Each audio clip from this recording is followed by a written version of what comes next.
Hello and welcome to political science study portal. मेरा नाम है प्रकाश कुमार और मैं आज इस वीडियो के माध्यम से फूको के शक्ति संबंधित सिद्धांत की चर्चा करने वाला हूँ। तो सबसे पहले यह जान लेते हैं कि इस वीडियो में किन किन विषयों पर विशिष्ट रूप से ध्यान आकर्षित किया जाएगा। तो सबसे पहले हम इसमें यह देखने का प्रयास करेंगे कि फूको ने शक्ति की चर्चा किस प्रकार की है, फूको ने शक्ति के कितने प्रकार बताए हैं। उसके बाद हम इस बात की चर्चा करेंगे कि फूको ने शक्ति को चारों ओर क्यों कहा। उसके बाद हम यह जानने का प्रयास करेंगे कि फूको के अनुसार आधुनिक समाज में सरकार शासन शक्ति का प्रयोग कैसे करती है। और अंत में हम यह जानने का प्रयास करेंगे कि फूको ने ज्ञान और शक्ति के बीच किस प्रकार संबंध स्थापित किया है। तो सबसे पहले हम यह फूको के बारे में कुछ जान लेते हैं। तो यह है मिशेल फूको। मिशेल फूको फ्रांसीसी दार्शनिक, इतिहासकार, राजनीतिक विचारक तथा समाजशास्त्री थे। इनका जन्म 15 अक्टूबर 1926 को हुआ था। बचपन में वे पढ़ने में कुछ खास नहीं थे, किंतु आगे चलकर उन्होंने अनेक विषयों पर विस्तृत विचार रखे। उन विषयों में से एक था शक्ति अथवा पावर। शक्ति से संबंधित फूको के विचार उनके द्वारा रचित निम्नलिखित पुस्तकों में मिलती है। इससे पहले कि हम फूको के शक्ति सिद्धांत को समझें, हमारे लिए यह समझ लेना आवश्यक है कि परंपरागत रूप से शक्ति के संबंध में क्या धारणा है। इस धारणा को समझने के बाद ही हम फूको के शक्ति संबंधित विचार को अच्छी तरह समझ पाएंगे।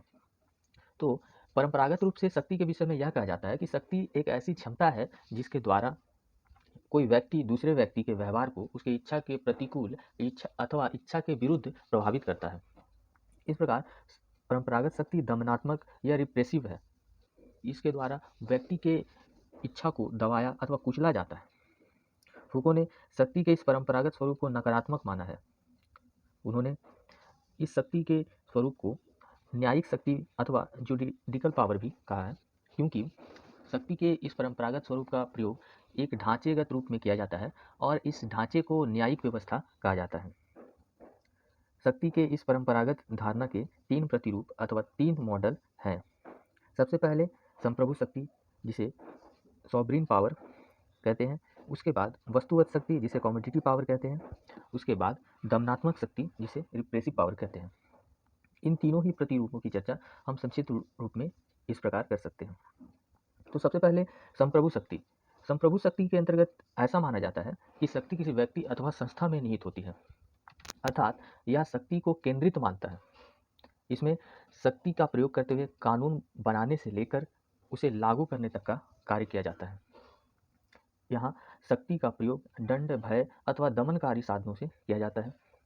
यहाँ चित्र में हम देख सकते हैं कि संप्रभु शक्ति का स्वरूप कैसा हो सकता है, जहाँ एक व्यक्ति अथवा एक संस्था समाज के पूरी संस्थाओं अथवा समाज के संपूर्ण व्यक्तियों पर अपना नियंत्रण रखता है। शक्ति का दूसरा मॉडल है वस्तुवत शक्ति अथवा कमोडिटी पावर। इसमें शक्ति को वस्तु के रूप में देखा जाता है, अथवा शक्ति को एक ऐसी वस्तु के रूप में देखा जाता है जिसे धारण किया जा सकता है। अब यह जाहिर है कि जिस चीज़ को धारण किया जाएगा उसे आगे हस्तांतरित भी किया जा सकता है। तो इसके अंतर्गत यह चीज़ देखी भी जाती है। यहाँ शक्ति को हस्तांतरित करके प्रयोग किया जाता है अथवा हस्तांतरित करके इसे एक व्यक्ति से दूसरे व्यक्ति तक बढ़ाया जाता है। यहाँ हम इस चित्र के माध्यम से देख सकते हैं कि शक्ति को संभवतः इस प्रकार हस्तांतरित किया जाता होगा। उसके बाद शक्ति का तीसरा मॉडल जो है वह है दमनात्मक शक्ति अथवा रिप्रेसिव पावर। यहाँ शब्द से ही स्पष्ट होता है कि इस शक्ति का स्वरूप रिप्रेशन से जुड़ा हुआ होगा, अर्थात लोगों की इच्छाओं को कुचलने अथवा दमनकारी साधनों का प्रयोग करने से जुड़ा हुआ होगा। इसमें यही होता भी है। यहाँ शक्ति का प्रयोग दमनकारी साधनों द्वारा किया जाता है और लोगों की इच्छाओं को कुचलकर उन्हें उनकी इच्छा के विरुद्ध व्यवहार करने को मजबूर किया जाता है। यहाँ हम इस चित्र के माध्यम से देख सकते हैं कि कैसे शासन शक्ति अथवा अन्य संस्था जिनके पास शक्ति है वे लोगों के व्यवहार को अपनी इच्छा अनुसार प्रभावित करते हैं। अब हम फूको के शक्ति संबंधित अवधारणा को समझने का प्रयास करेंगे। फूको शक्ति को सकारात्मक रूप में देखते हैं। उन्होंने शक्ति की सकारात्मक स्वरूप की व्याख्या की है। उनका मानना है कि शक्ति संप्रभु शक्ति की भांति किसी व्यक्ति विशेष अथवा संस्था विशेष में समाहित नहीं है, बल्कि यह चारों ओर फैली हुई है। उनके अनुसार समाज में शक्ति उसी प्रकार गतिशील है जिस प्रकार कोशिकाओं में रक्त गतिशील होती है। उन्होंने माना कि शक्ति दमनकारी नहीं बल्कि निर्माणकारी अथवा प्रोडक्टिव है। उनका मानना था कि शक्ति समाज में वस्तुपरकता अथवा सब्जेक्टिविटी, विमर्श यानी डिस्कोर्स, विचार, थॉट आदि का निर्माण करती है और इसके द्वारा शक्ति प्रयोग में लाई जाती है। उनके अनुसार वर्तमान में शक्ति का प्रयोग एक नियमन शक्ति के रूप में देखा जा सकता है, अर्थात वर्तमान में शक्ति किसी के इच्छा को दबाने अथवा कुचलने के लिए नहीं, बल्कि समाज में एक नियंत्रण स्थापित करने के लिए किया जाता है। इसलिए फूको ने इसे नियमन पावर अथवा रेगुलेटरी पावर कहा। उन्होंने नियमन पावर या नियमन शक्ति अर्थात रेगुलेटरी पावर के दो रूप बताए, जैव शक्ति अर्थात बायो पावर तथा अनुशासनात्मक शक्ति अर्थात डिसिप्लिनरी पावर। रेगुलेटरी पावर के दो रूप हैं, जिसे हम इस प्रकार देखते हैं। जैव शक्ति जीव मात्र को विनियमित अथवा रेगुलेट करने के कारण इसे जैव शक्ति कहते हैं।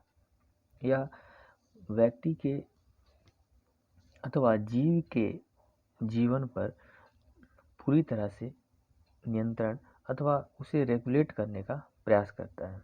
यह विशिष्ट रूप से राज्य के द्वारा प्रयोग में लाई जाती है, किंतु इसका प्रयोग बल के द्वारा नहीं अपितु विमर्श अथवा विचार के द्वारा किया जाता है।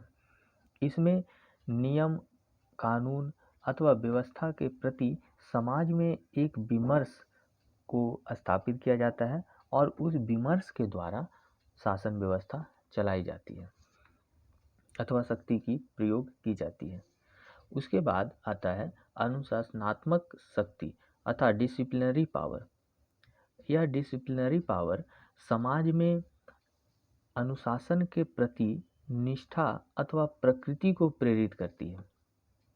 यह कार्य स्कूल, कॉलेज, अस्पताल अथवा समाज के अन्य सामाजिक संस्थाओं द्वारा किया जाता है। इसमें विषयों पर निगरानी के द्वारा उनमें अनुशासन के प्रति एक विमर्श प्रकट किया जाता है और इसके द्वारा अर्थात उस विमर्श के द्वारा लोग अपनी इच्छा से अनुशासन का पालन करते हैं। इन दोनों ही प्रकार को फूको ने एक माना अथवा एक ऐसी स्थिति में इसे रखा कि जहाँ ये दोनों ही शक्तियाँ एक दूसरे से संबंधित अथवा अंतर संबंधित है, जिसे अर्थात यह दोनों ही शक्ति एक दूसरे से इंटरलिंक्ड है, क्योंकि जैव शक्ति जीवन अथवा व्यक्ति के समूह पर नियंत्रण करता है अथवा उसे अनुशासित करता है, तथा अनुशासनात्मक शक्ति भी जीवन पर ही प्रयोग किया जाता है। इसलिए फूको ने इसे संयुक्त रूप से रेगुलेटरी पावर कहा। फूको ने रेगुलेटरी पावर को दर्शाने के लिए एक उदाहरण का प्रयोग किया, जिसमें उन्होंने पैनोप्टिकन मॉडल, जो कि एक जेल का मॉडल है जिसे जर्मनी बेंथम ने डिजाइन किया था, का प्रयोग किया। इस जेल के मॉडल में ऐसी गोलाकार आकृति अथवा ढांचा बनाई जाती है जिसके चारों ओर कैदियों के कमरे होते हैं और उसके बीच में एक टावर होता है जिस पर पहरेदार अथवा जेलर होता है। वह वहाँ बैठकर कैदियों पर नज़र रखता है। अब कैदियों को यह तो पता होता है कि उन पर नज़र रखी जा रही है, किंतु यह नहीं पता होता कि उन पर नज़र किस समय रखी जा रही है। इस प्रकार उनके मन में एक निगरानी की भावना बैठ जाती है, अर्थात उनको ऐसा लगने लगता है कि उन पर लगातार नज़र रखी जा रही है, इसलिए वे अपने व्यवहार को अपनी इच्छा से ही अनुशासित करने लगते हैं और इस प्रकार एक विचार के द्वारा अनुशासन स्थापित होने लगती है। अब हम यहाँ इस बात की चर्चा करेंगे कि फूको ने ऐसा क्यों कहा कि शक्ति चारों ओर है। दरअसल फूको के शक्ति संबंधी सिद्धांत की यह विशेषता है कि वह शक्ति को किसी केंद्र बिंदु अथवा किसी स्रोत में सीमित नहीं मानता, बल्कि उनका मानना है कि शक्ति चारों ओर है। अब प्रश्न यह है कि क्या शक्ति सच में चारों ओर है, क्योंकि हम ऐसा अनुभव तो नहीं कर पाते। दरअसल यह विचार दृष्टिकोण पर आधारित है, अर्थात हम शक्ति के स्वरूप को किस प्रकार देखते हैं इस बात पर आधारित है कि शक्ति चारों ओर है अथवा नहीं। तो सबसे पहले हम यह देखते हैं कि फूको ने शक्ति को एक ऐसा साधन माना अथवा एक ऐसा ऐसे स्वरूप में देखा जिसके द्वारा समाज में एक अनुशासन की व्यवस्था स्थापित की जा रही हो अथवा समाज के लोगों को रेगुलेट किया जा रहा हो, और यह रेगुलेशन अर्थात नियमन विचार के द्वारा, ज्ञान के द्वारा तथा सत्य के द्वारा की जा रही है। अब क्योंकि फूको यह मानता है कि विचार विमर्श अथवा ज्ञान का निर्माण केवल राज्य नहीं कर रहा, बल्कि राज्य के अतिरिक्त अन्य सामाजिक संस्थाएं अथवा समाज में उपस्थित तत्व भी इस प्रकार के विमर्श का निर्माण कर रहे हैं। ये विमर्शों के द्वारा लोगों के व्यवहार को अनुशासित करने अथवा उन्हें नियमित करने का प्रयास करते हैं। इस प्रकार हम देखते हैं कि शक्ति केवल राज्य के द्वारा ही नहीं अपितु अन्य सामाजिक संस्थाओं द्वारा भी प्रयोग में लाई जा रही है। इसलिए इस दृष्टि से कहा जा सकता है कि शक्ति चारों ओर है, अर्थात शक्ति का कोई एक केंद्र नहीं बल्कि एक से अधिक केंद्र है। अब दूसरी दृष्टिकोण में भी यह देखा जा सकता है कि शक्ति चारों ओर है, और वह कैसे। इस बात का उत्तर इस प्रकार दिया जा सकता है कि फूको का मानना है कि शक्ति एक केंद्र के रूप में नहीं दिखाई देता, अपितु यह एक विमर्श के जाल के रूप में दिखाई देता है अथवा व्यवहार के संपूर्ण स्थिति के रूप में दिखाई देता है। अर्थात व्यक्ति के व्यवहार समाज के व्यवहार किस प्रकार प्रभावित हो रहे हैं और उस प्रभाव की प्रक्रिया में जो स्वरूप सामने आता है वही शक्ति का स्वरूप है। यानी कि हम यहाँ एक शक्ति को नेटवर्क के रूप में देखते हैं। जब हम शक्ति को नेटवर्क के रूप में देखते हैं तो हम पाते हैं कि शक्ति कोई एक केंद्र से अथवा कोई एक बिंदु से प्रकट नहीं हो रहा, बल्कि अनेक बिंदुओं से प्रकट हो रहा है, या फिर संपूर्ण रूप में शक्ति प्रकट हो रहा है, अर्थात शक्ति चारों ओर से प्रकट हो रही है। इसलिए फूको ने कहा कि शक्ति चारों ओर है।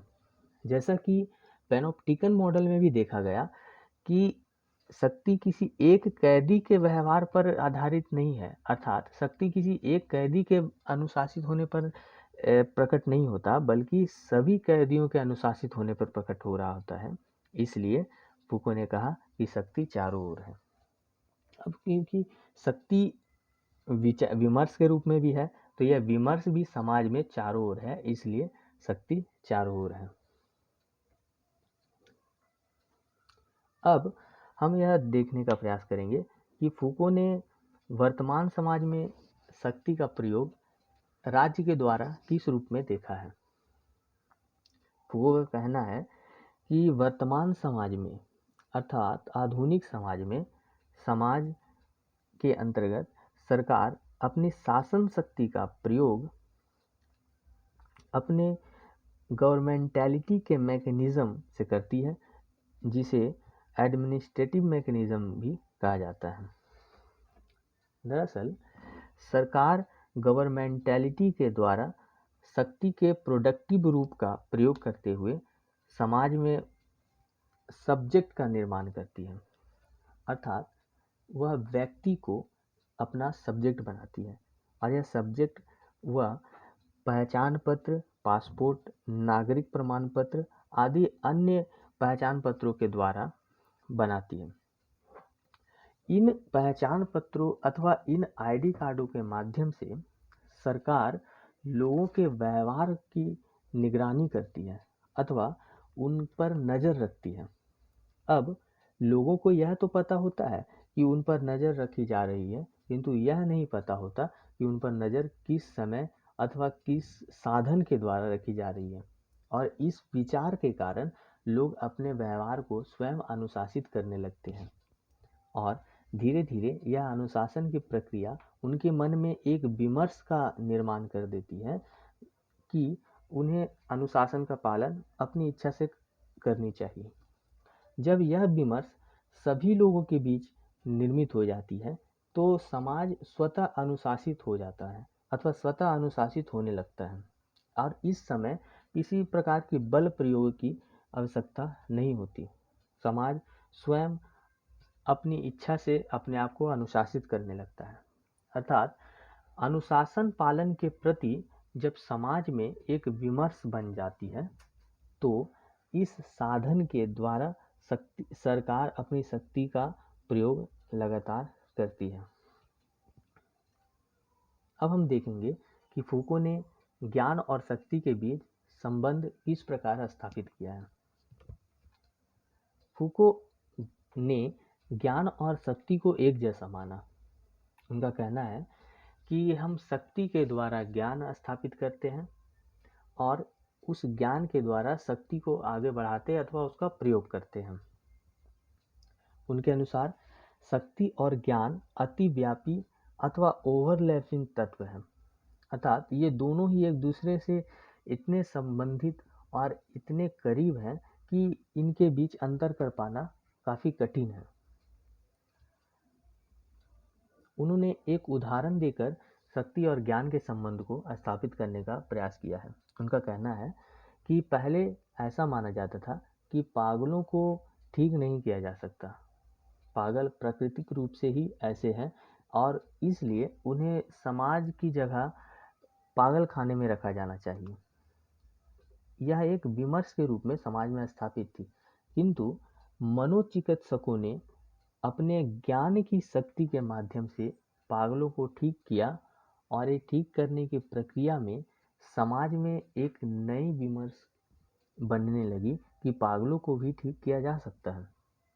और इस विमर्श के साथ फिर आगे चलकर समाज में ऐसी स्थिति बनी जहां पागलों को भी स्वीकार किया जाने लगा और उन्हें ठीक करने का प्रयास किया जाने लगा। इसके बाद समाज पागलों के प्रति उस प्रकार का दृष्टिकोण नहीं रखने लगी जिस प्रकार वे पहले रखते थे, और अब पागलों को इलाज के द्वारा ठीक करके समाज में रखा जाने लगा।